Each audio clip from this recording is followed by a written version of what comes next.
يا من صليت بكل الأنبياء يا من في قلبك. Assalamualaikum warahmatullahi wabarakatuh. Sebelumnya izinkan kami memperkenalkan diri. Saya Hafid Maulana. Saya Muhammad Iqbal Al-Fado. Saya Azizah Nabila Putri. Saya Muhammad Faisal Pasha. Saya Iqbal Nur Apriansyah. Dan kami di sini akan menjelaskan dan mempraktekkan tata cara berwudu dan tayamum dengan baik dan benar. Baik, di sini saya akan menjelaskan tentang pengertian dari wudu. Wudu adalah tindakan mensucikan anggota badan tertentu dengan air untuk menghilangkan hadas kecil yang merupakan salah satu syarat sah sholat. Wudu juga memiliki makna kebersihan dan kebaikan secara bahasa. Ada 7 syarat sah wudu. Yang pertama, beragama Islam. Wudu hanya sah jika dilakukan oleh seorang muslim. Yang kedua ada tamyiz. Tamyiz adalah kemampuan seseorang untuk membedakan antara yang baik dan buruk, serta memahami instruksi berwudu. Yang ketiga, suci dari haid dan nifas. Maksudnya adalah wudu tidak sah jika seorang wanita masih dalam keadaan haid atau nifas. Yang keempat ada air suci lagi atau menyucikan. Maksudnya adalah harus menggunakan air mutlak, yaitu air murni seperti air sumur, air hujan, air sungai, dan lain-lain. Bukan air yang tercemar atau terkena najis. Yang kelima tidak ada penghalang di anggota wudhu. Misalnya cat, minyak tebal, plester, atau make up yang mencegah air menyentuh kulit. Yang keenam ada menghilangkan najis terlebih dahulu. Jika anggota wudhu terkena najis, harus dibersihkan sebelum memulai wudhu. Yang ketujuh ada masuk waktu atau disunahkan untuk ibadah tertentu. Disunahkan berwudhu setelah waktu ibadah masuk, misalnya saat hendak sholat. Rukun wudhu terdapat 6 rukun. Rukun adalah bagian penting yang jika ditinggalkan maka wudhu tidak sah. Yang pertama adalah niat dalam hati saat mulai membasuh wajah. Saya berniat wudhu untuk menghilangkan hadas kecil karena Allah Ta'ala.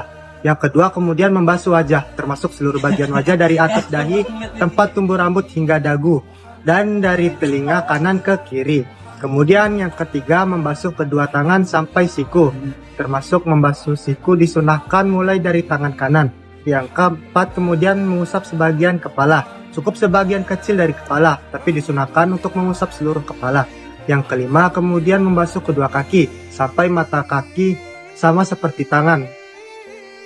Maka kaki harus terkena air dimulai dari kaki kanan. Yang keenam kemudian tertib, mengikuti urutan yang telah disebutkan, tidak boleh dibolak-balik. Dalil tentang wudhu. Hai orang-orang yang beriman, apabila kamu hendak mengerjakan sholat, maka basuhlah wajahmu dan tanganmu sampai dengan siku, dan sapulah kepalamu dan basuhlah kakimu sampai dengan kedua mata kaki. Quran Surah Al-Maidah ayat 6. Pengertian tayamum. Tayamum adalah bersuci menggunakan debu atau tanah sebagai pengganti air yang dilakukan ketika tidak ada air atau dalam kondisi tertentu yang membolehkan tayamum seperti sakit, kesulitan menggunakan air. Secara istilah, tayamum berarti mengusap wajah dan kedua tangan dengan debu yang suci dengan tata cara tertentu.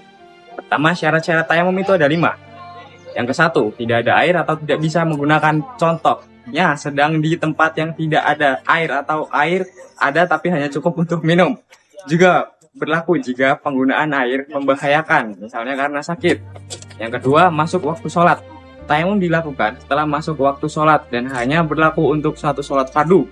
Untuk sholat berikutnya harus tayamum ulang. Lalu yang ketiga, debu suci, harus menggunakan tanah atau debu yang bersih dan kering, tidak bercampur najis atau bahan lain.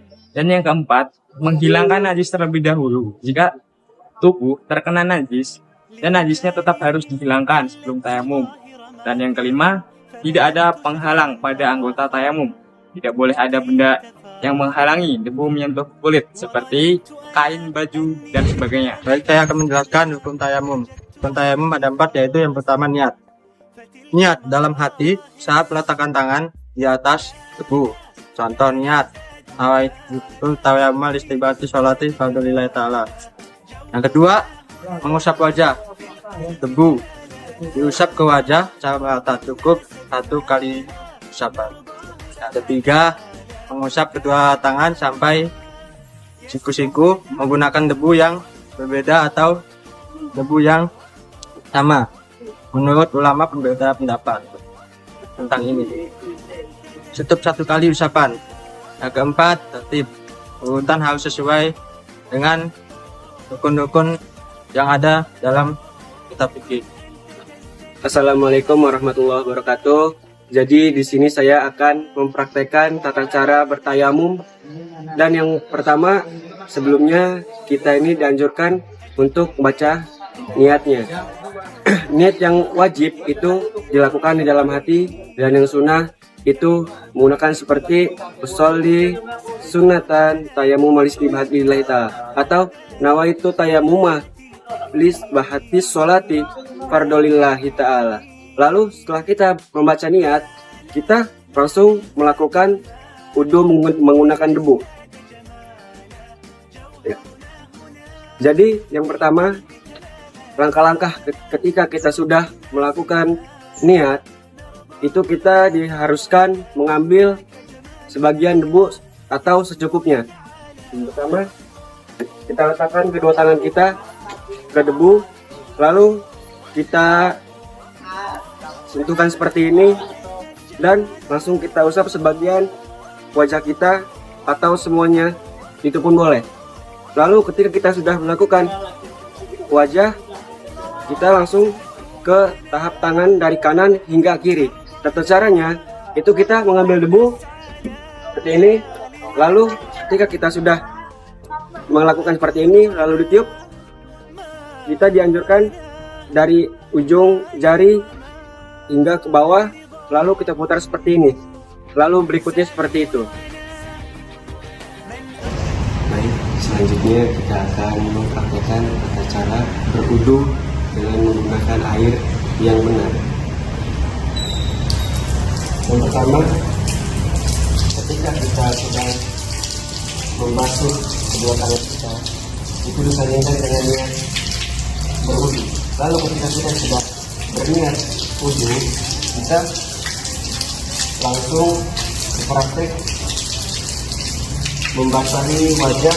Itu yang fardunya, cuma kita melakukannya dengan secara lengkapnya.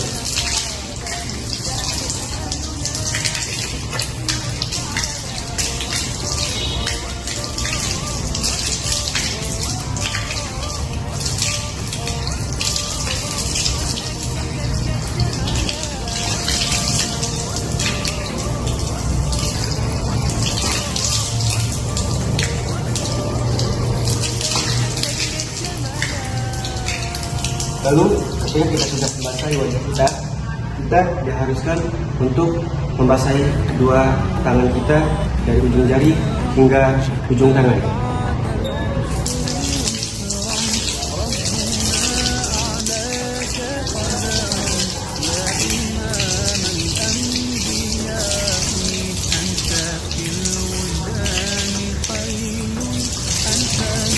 Setelah itu kita diharuskan atau diperlukan untuk membasahi sebagian rambut.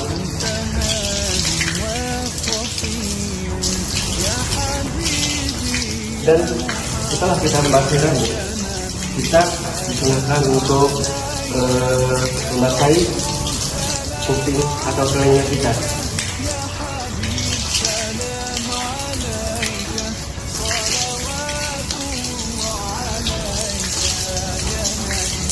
Dan setelah kita membasahi telinga kita diharuskan untuk membasahi dua kaki kita dari ujung jari hingga ke mata kaki.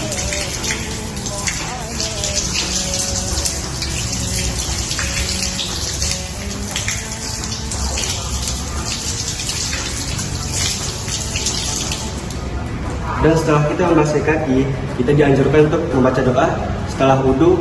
Lalu kita langsung melaksanakan sholat fardu. Sekian dari saya. Terima kasih. Ya Nabi salam alaika, ya Rasul salam alaika.